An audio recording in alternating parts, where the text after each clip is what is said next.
my question is, what are you gonna do when you're gone? Like, what's gonna happen tomorrow? Wait a minute. It'll probably fade away into nothingness.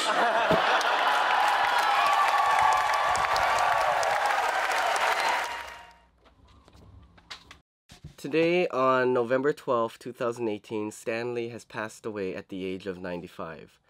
I had an opportunity to meet him at one of our Comic-Cons when he came down to Hawaii, but I passed that up, mainly because I didn't have the money to see him.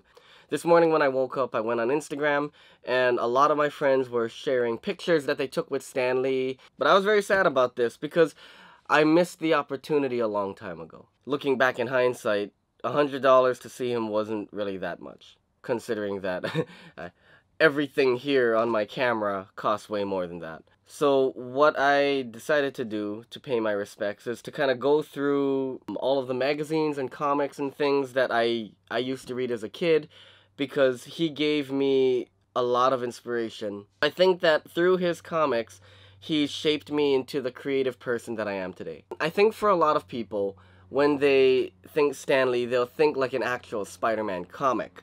But for me, I had this. It was like a Spider-Man magazine that would come every month to my house. It was so much more than a comic. There was also these things like how to, here we go. There's like how to draw. There's like how to draw tutorials in it. How to draw hands. Oh my god. I wish that I had studied this a lot more. How to draw action poses. And of course, how to draw Spider-Man. Spider-Man was my world. Back when I was a kid, I loved Spider-Man. A lot of people will be like, oh, Andrew Garfield's the best Spider-Man. Oh, Tom Holland's the best Spider-Man. Tobey Maguire is my Spider-Man. He's my Peter Parker. And like the thing too is when you get older, you realize the flaws in the movies. You realize how campy and corny it was. But you have to also understand that during that time, superhero movies were still trying to find a voice. That was around the time when we had Ben Affleck as Daredevil. But most importantly, I do remember that Spider-Man was so popular that it even made it into my school's yearbook. In fact, wait, let me go find that right now. Which yearbook was it? Oh my god. Look at how goofy we all were. Oh, yearbook memories. I remember, oh my god, that's me. This is gonna be the most embarrassing thing I'll ever show on YouTube. That right there is a young me. Oh, jeez. Not much has changed. Oh, gosh. Jesus. That's the one thing. I forgot how obnoxiously big people write in yearbooks to just try and take up as much space as humanly possible. Why do we need to write this big in a yearbook? And this was supposed to be about Stanley. Now I'm turning it into like a reflection of my life. Pro tip for the kids who's gonna sign yearbooks: don't use pens like these because they bleed off onto the other page. Alright. Is this it? No, this yearbook was really badly budgeted. I forgot about that. It's probably this one. I swear that there was like something in one of my yearbooks about Spider-Man. Did I go through this one? Am I going crazy? Is this it?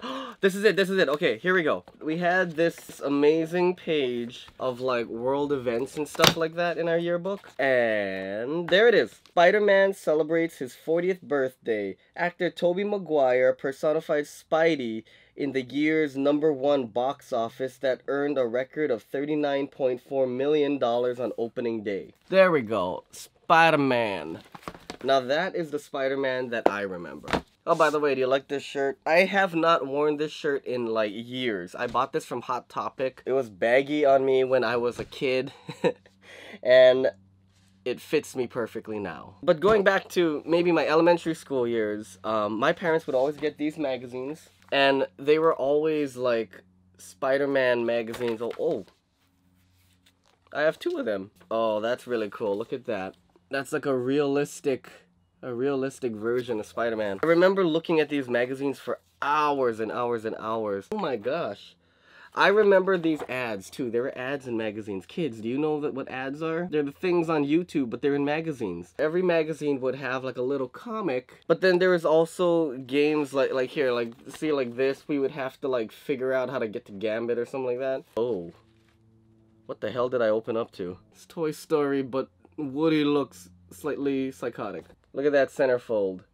Amazing. See, and they would even do things like this. They would be like, what if Spider-Man was a snake? Submit your spider snake drawings or whatever. I remember I submitted a couple of these, but none of them ever made it through. This is basically my childhood learning to draw. I know that Stan Lee created so many other characters, but I think that the one that I related to most was Spider-Man. And I think till this day, like when you think Marvel Studios, you think Spider-Man. Oh shoot, I wonder if I can find it. I had a VHS video where it was Stan Lee teaching you how to draw the Marvel way. Greetings, true believers. I'm Stan Lee. Okay, so I didn't find the Stan Lee how to draw video. I'm kind of sad that I can't find it, but I found Spawn. I know that Spawn is not Spider-Man, but have you ever seen those side-by-side comparisons of like Spawn and Spider-Man, and like they're in almost the exact same pose? Is it insulting to put this in the video? You know what? Oh god, it's all dusty. But that video, How to Draw the Marvel Way, taught me how to draw, and it gave me the baseline for how to make my own characters. And as a kid, I was very bad at reading. Like, I remember it took me forever just to read like a paragraph or like one speech bubble. In elementary, I thought, well, if I can't read what's going on, maybe I could recreate what's going on. So as a kid, what I would do is I would draw the little borders around it, and I'd draw Spider-Man in there, and I'd put a speech bubble, and I would write down what I think he would be saying. And eventually what had happened was I no longer needed the Spider-Man comics anymore. In fact, I started making Spider-Man on his own adventures. And by doing so, it eventually led me to create my own characters. I remember a friend of mine, L. Michael, really liked X-Men, and he wanted to incorporate X-Men into my comics, because we would be, you know, like, I'd be drawing it, I'd be showing him, and he'd be like, oh, that's cool. And so I came up with the character Spider-X. Eventually what had happened was that led me to create other types of comics. It wasn't just Spider-Man comics. It was now comics about me and my friend going off on adventures. I remember in The Simpsons, you guys remember The Simpsons? That show that's still going on for like 30 years? Stan Lee! Creator of Marvel Comics? Greetings, true believers. Bart Simpson had his own little alter ego called Bartman.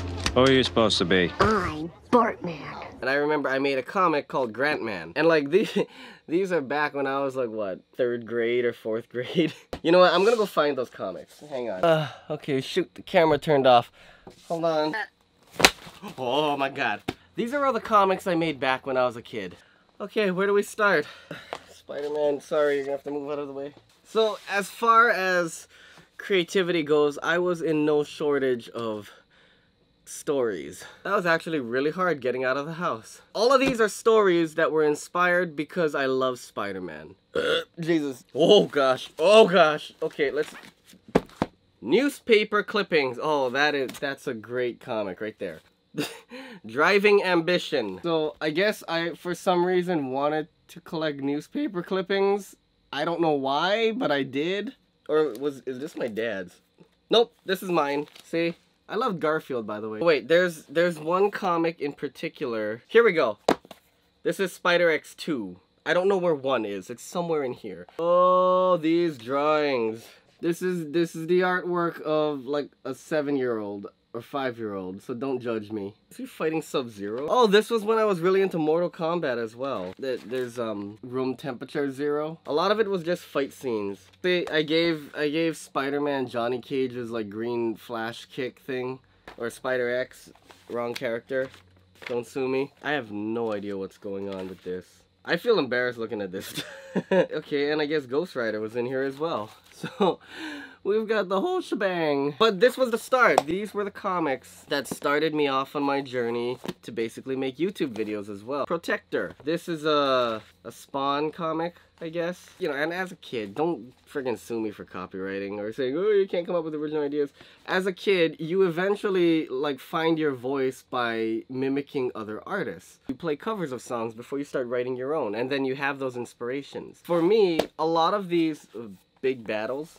Oh, okay, so this was like a samurai one, I think. Yeah, this was a samurai comic I made. Half the time, it's just like action scenes. Okay, somebody dies. Learning to draw perspective. It's really amazing looking back on how far you've come. Most of them I never finished, too. Quest for the Sword. Oh. And I spelled sword S-O-A-R-D. This is why I started drawing comics and not becoming a novelist as a kid. Crazy Things was a comic that I made for me and my friend Michael at the time. I would draw like skateboarding and stuff. Michael was my best friend, and you can clearly see that in the artwork that I drew back then. Bullets don't fly like that. Tundra. Oh, I remember Tundra. Tundra.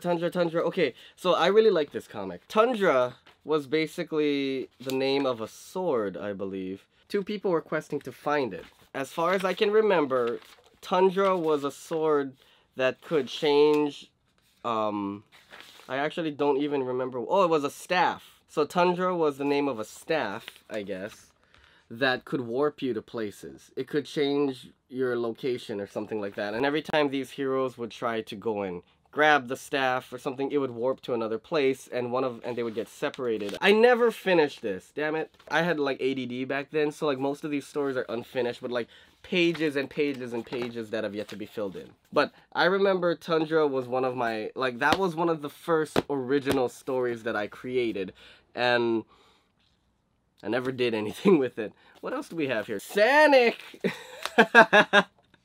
I used to... Oh, Sonic Adventure. I remember you. Book smells like mothballs. Oh, here we go. The original Spider X. Okay, so this is... We got sidetracked. This is originally what I went inside to grab. As you can tell, not at all like Spider-Man. Oh gosh, what the hell is that? I'm not sure if that's blood coming out of his mouth or vomit. Wow. Like, I drew a lot. I went really far. Oh my gosh. Okay, so I don't know if you guys remember that. There was like, Spider-Man had a clone. I forgot what the name of the clone was, but then he made his own Spider-Man costume, and I thought that Spider-Man costume was so cool that I incorporated, like, once I found that, I incorporated that into my Spider-X costume. Oh my god, thinking back to it, that was so awesome. I remember that as a kid, I had like a little crush on Black Cat from Spider-Man. Oh, why am I showing this on the internet? Okay, so I actually did finish this. I actually finished a story as a kid. This was the first thing that this was my biggest accomplishment. Oh my god. I drew half of a composition book, but, yeah, if you'd like me to go through more of these later, we can do that. What is this? Oh my gosh, okay. I actually cut out all the Garfield comic strips and I glued them into a composition book. Garfield, why is there a snowman in my bed? Why? It must be his nap time. I guess what my point is that Stan Lee has inspired me tremendously when I was a kid to tell stories. And although I may not be making comics anymore, these stories evolved through my life. First, it went from comics, because that was the only medium that I had control of. Then it went to theater. I was able to be part of a story. And then it eventually went to me making these videos on YouTube. And with my music, the songs that I write, a lot of it I can pay in tribute to Stan Lee for being one of the first people to inspire me to break away from the mold, to not just read stories and be entertained, but to make my own stories to entertain others. And I think that's why YouTube resonates so well with me, is because when I do vlogs, it's basically me telling a story. So I'm gonna end this video here. I wanted this to be like a Stan Lee tribute video, but it kind of ended up being me reminiscing on the things that Stan Lee inspired me to do. Thank you, Stan Lee, for keeping the inner child of so many people alive. And I'm sure that there are so many amazing artists out there who can say that the reason why they are the way they are and the way that they create is because of you. I'm really sad that he's gone. But now it's time for us to... But now it's time for the... But in a way, it kind of... I guess all I can say is thank you, Stan Lee, for making me the storyteller that I am today. I won't stop telling stories, and I will always continue to keep pushing forward to do what I believe is right. And I learned that through Spider-Man. With great power comes great responsibility. It's corny when you hear it in the movies, but when you really look at it in the perspective of bigger things, it really does make a difference. And a lot of, I remember, and I know that a lot of my morals were built up because of Spider-Man. Watching the first Spider-Man movie, I remember being so inspired to create something as amazing as that it kept me going. And even till this day, I still want to create stuff. and it's because of you. So, I appreciate that. You'll be missed by many people, Stanley, and I hope that you look over us, all us creators. Oh god, I'm getting emotional.